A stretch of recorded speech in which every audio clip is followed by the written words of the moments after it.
कितने न्यूट्रिएंट्स है? इसमें तो 23 है। इसमें भी 23 है। मेरी ड्रिंक मुझे टॉलर बनाती है। हॉर्लिक्स मुझे टॉलर, स्ट्रॉन्गर, शार्पर बनाए। It's proven. अच्छा, ये कितने का है? 170 रुपए। लेकिन हॉर्लिक्स से सिर्फ 131 रुपए का है। माँ, ये हमारा ज्यादा है। हॉर्लिक्स खुद देख लो। Hello everyone, welcome to Anu's classroom. In this video, we are continuing with strategic management. Now, you might be thinking what you just saw right now, right? It was an ad for Complan versus Horlicks. These two brands, as we all know, along with Boost and many other, are the major players in the health drinks industry, right? The battle of the malts, it is called. You can call it, right? So why we are talking about Horlicks and Complan and Boost is just to give you a quick understanding that whatever your business is, wherever, whichever industry, whichever market you are selling your products or services, you will not be doing it alone, right? You will always have competitors. While you are entering, there might be players already in the market, or if it is a niche market, if it is a new market, then after you, there will be a lot of people coming in as well, right? Because monopolies don't generally exist. You make it a monopoly, or either monopolies get broken, and monopolies are not the best things there is for from the especially from the customer point of view as well. So same way in this video, what we are going to talk about is also competitor analysis. So at the end of this video, I hope that you will understand about the various competitive forces, and we'll also be talking about Porter's 5 forces model of competition. We will learn about different strategic groups, scenario planning, social media competitive analysis, and competitive profile metrics. So let's get started then. Now, as we said earlier, any organization can only be as successful if it has the ability to formulate a very effective strategy, right? And this can be done by collecting all the relevant information about competitors, and we have to evaluate them and formulate our own strategy. Most of the organizations, they do not make the sales and profit information public. Why? Simply because it will, if it reaches the hands of our competitors, then definitely they're going to use that knowledge to formulate strategies to counteract our strategies, right? But then the thing is, without knowing what your competitors are up to, definitely you cannot overtake them, and you cannot operate in 100% secrecy, because simply because of social media, right? So internet is the best source there is, where we can attain competitive informations. Competition in any industry is usually very intense. Therefore, it is very important that as business managers, we have to understand the forces which are important for performing competitive analysis. Now, what are the forces that we have to consider for competitive analysis? We have a lot of factors we have to consider, but this is a very what you can say, a very limited list only. Like, first and foremost, we need to know what are the strengths and weaknesses of our competitors, what are their objectives, and what are the strategies they are trying to come about. Then how do your competitors react to various pestle factors, about their vulnerabilities, about their alternative strategies, the positioning of their products or services related to or in relation to their major competitors, the status of entry and exit of new and old business organizations into the same industry, then the key factors that result in the present competitive position in the industry, the trends of sales and profits, supplier and distributor relationship, the threat to the competitors due to substitute products and services are all but a very, what you can say, a very limited number of factors. At least these factors you have to consider. There are much more as well. Now, coming to the Porter's 5 forces model of competition. As we said earlier, whichever organization, whether you are an entrepreneur or you are a manager, whatever it is, whichever industry or organization you're working with, definitely they will have competitors. And proper evaluation of our competitor strategy is what will help us in creating and establishing our USP, that is our unique selling proposition or unique service proposition of our own products or services, right? So Michelle Porter, and I hope you remember him from our very first class, right? Michelle Porter, he is a very widely known economist, and he came up with this 5 forces model of competition, which is a very popular tool for analyzing the competitive environment of any particular organization. And according to him, there are 5 competitive forces other than the direct rivals which shape up the competitive environment of any organization. Okay, and these 5 forces are, first and foremost, the rivalry among the existing firms. Okay, the rivalry among the existing firms is the very first factor which affects. Then, so we are talking about an industry, a market, there are existing people over there. So definitely they will have competition amongst themselves. On top of that, you might have new entrants into the market, right? So the competition increases because there is a threat or potential competition from the new entrants into that market. Then naturally, substitute products or services. If it is, say, Horlicks, or if and then if let's take the malt wars itself, right? So first, let's say there was say what you can say, Horlicks and Complan in the market. Now Boost enters the market. So that is a threat from new entrants. Now there is a threat of substitute products. Okay, so maybe this Horlicks, Complan, Boost, and all, they are energy-based drinks. Now to counteract that, instead of that, maybe there is what you can say, the badam milk powder and stuff like that, right? Rose milk powder, badam milk powder, those are all substitute products. Or if not that, then other homemade nut powders which you can make at your home. There are a lot of people who come up with different recipes for making their own health drinks at home, right? Health drink powders at home. So that is a substitute product or service for our malt industry. So they also pose a threat. They also will eat away our market shares, right? Then comes the bargaining power of the suppliers, right? The suppliers can bargain with you, and they might be able to increase the raw material costs for your industry or for your organization, which will eat away your profit margin. You remember the very first uh, concept where we talked about how to increase our the firm's value, where we said that there is a willingness to buy and willingness to sell. So suppliers can affect the willingness to sell part. And then we have the bargaining power of buyers, which will affect the willingness to buy part, right? So these are all what you can say, these are all the 5 forces which are not independent of each other, and the pressures of one direction, like for example the pressure in from bargaining power of suppliers may trigger the bargaining power of buyers, or the threat of new entrants can affect, or the threat of substitute products may affect the bargaining power of our buyers, right?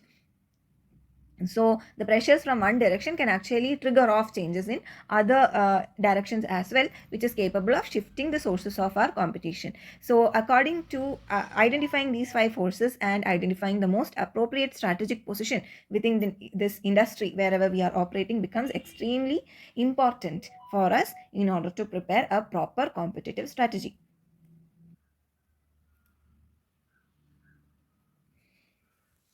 So next comes strategic groups. So what are strategic groups? A strategic group is, when you think about it, you might think that a group means it is a collection of people, right? So why do we create strategic groups? So are you saying that we are grouping the companies where we think are following the same strategy, and that is how you're creating a strategic group? Well, not exactly. That is not how we create strategic groups. When we talk about strategic groups, you must understand that the reason why we group is definitely because it will help us in analyzing large number of elements or large number of organizations which have a broadly similar characteristics, right? Like if we have to analyze men and women, or if you have to analyze population, then one of the easiest ways in which we group is definitely either based on gender, or maybe we'll group them based on ethnicity, or maybe even age, right? So these are some of the ways in which we might group them according to whatever is the end goal of our grouping, right? Why, the reason why we are going to do all this grouping. So that will also affect how, or in what parameter we will use to group. Maybe it is based on their literacy level, maybe based on their highest qualification, or the where they are working, or whether they are working or not. So many ways which we can group.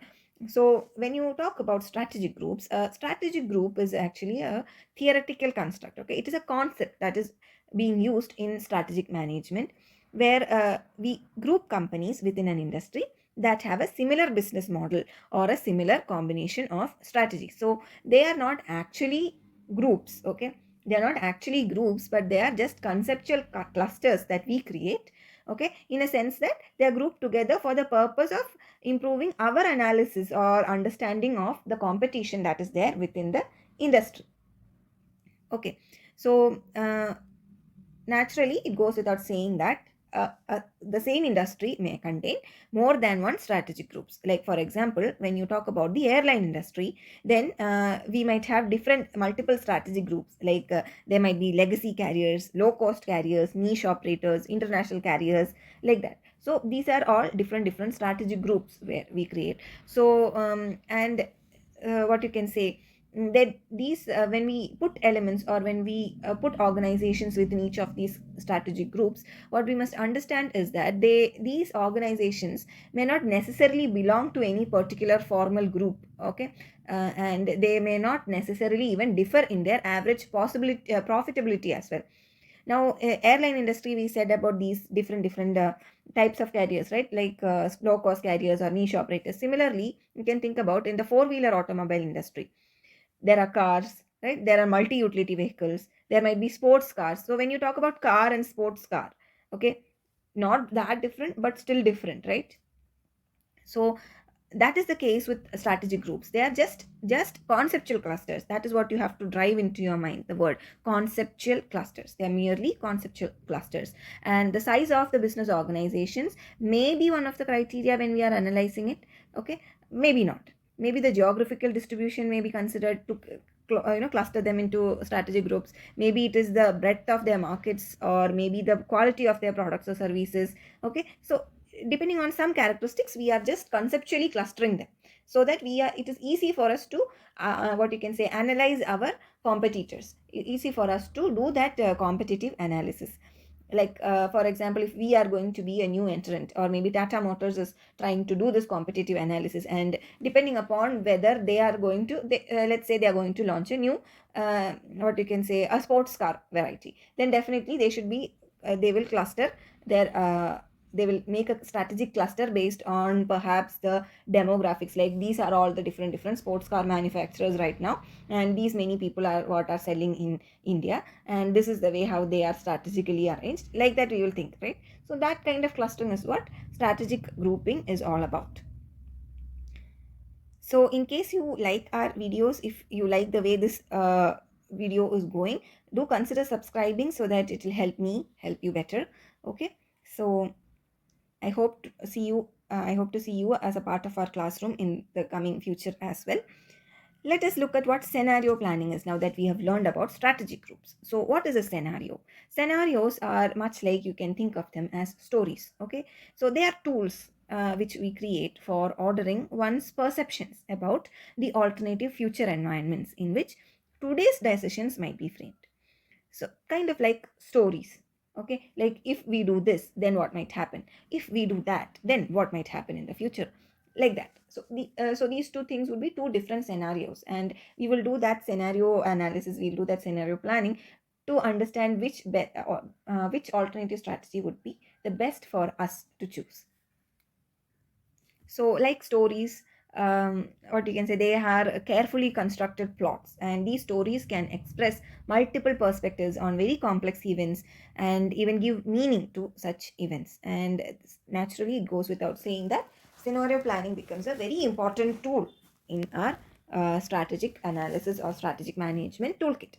Unlike traditional forecasting or market research, scenarios present alternative images instead of extrapolating current trends from the present. They help to embrace qualitative perspectives and the potential for sharp discontinuities that econometric models may exclude.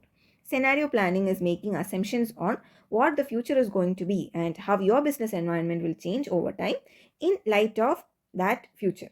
Okay, so more precisely, you can think of scenario planning as identifying a specific set of uncertainties or different realities of what might happen in the future of your business.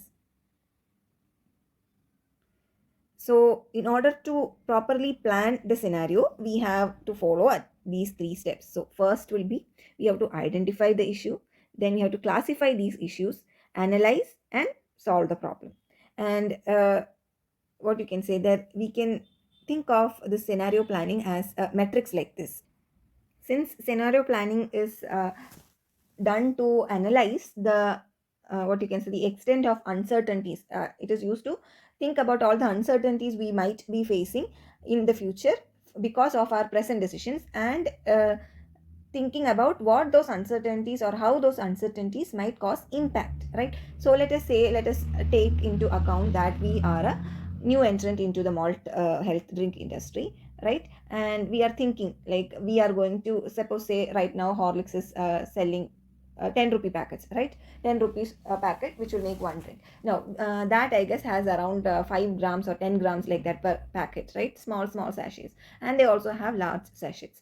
So what if we are going to enter into a market, and instead of 10 rupees, let's say we are going to enter with 9 rupees? Definitely Horlicks might start considering us their competitor. If we start to gain enough market share, they might come with a counter strategy, right? So there is an uncertainty there, and then with that counter strategy or with that uncertainty, how much impact might that cause, right? In that case, if it is causing a high impact or low impact, whether we can discard it or whether we have to think of it as a concern, like that we will also think similarly. From Horlicks perspective, they will also have, right? Suppose a new entrant comes, or suppose a substitute is found, or suppose some legal issues arise, then that is an uncertainty. What will the impact be, or how should we respond to that uncertainty?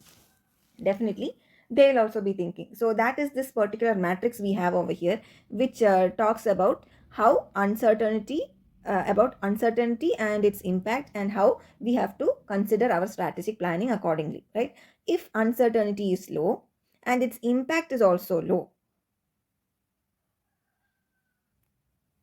there was a mistake in that slide, I've corrected it. So if suppose the uncertainty is low and its impact is also low, then such a scenario or such an event we can discard it. We need not take any action for it. But if the uncertainty is low but and impact is high mm, its impact is high, then we can use it for long term planning, right? And if the uncertainty and impact is high, then we have to be very careful about such a scenario. If the uncertainty is high but the impact is low, then we can keep a close watch on it, so like that.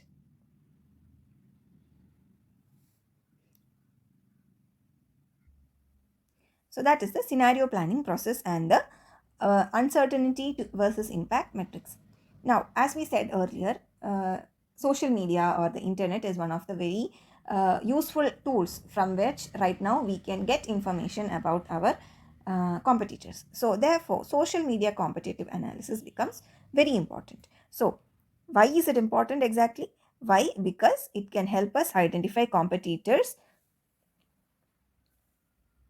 It can help us in knowing what all social platforms our competitors are using, and we might also have to think about entering into those social platforms. Like for example, if I am let's say I am McDonald's, okay, and definitely Burger King is a competitor for me.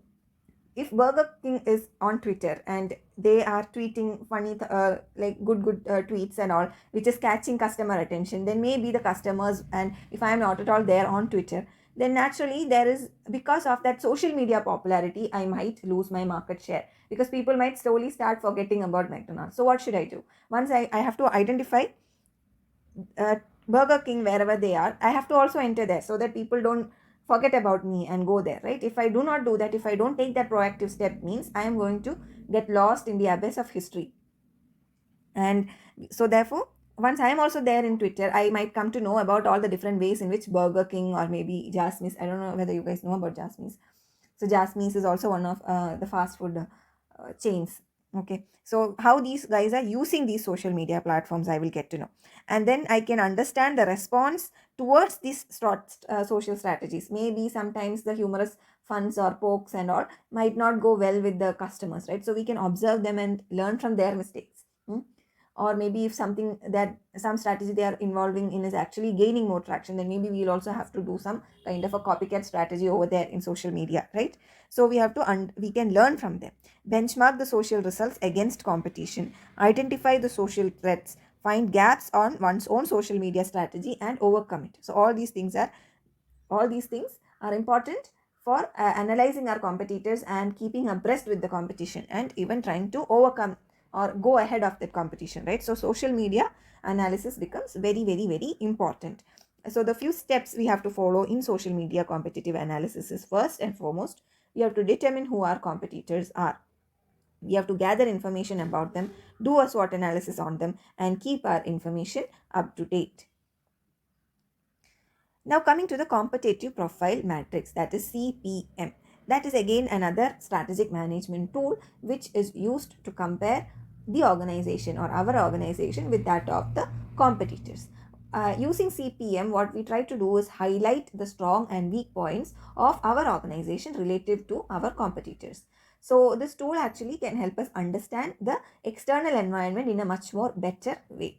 And it has 4 steps. First step is identify the critical success factors of our competitors. Second, we will assign a weight to each of these critical success factors, and then we will assign ratings to each organization, and we will find the score to each organization. So similar to how we did the external factor evaluation, that is EFE, to evaluate the pestle factors. Similarly, over here, instead of pestle factors, here we are going to do the same kind of analysis for the success factors of our competitors, and find out which factor might be contributing most towards the success of our competitors, and we might have to include that as well, or consider that as well in while we create our strategy or counter strategy to counter the strategies of our competitors. So that is the competitive profile matrix. So I hope with this video you were clear about what the importance of competition is, how we cannot get over from competition, but we have to come with ideas to overcome the competition and still remain in the game and go ahead, about the importance of social media in competitive analysis, the scenario planning, and then lastly the competitive profile matrix as well. So if you did, consider subscribing once again, and thank you so much for sticking with me till the end. I hope to see you in the next class. Thank you and bye bye.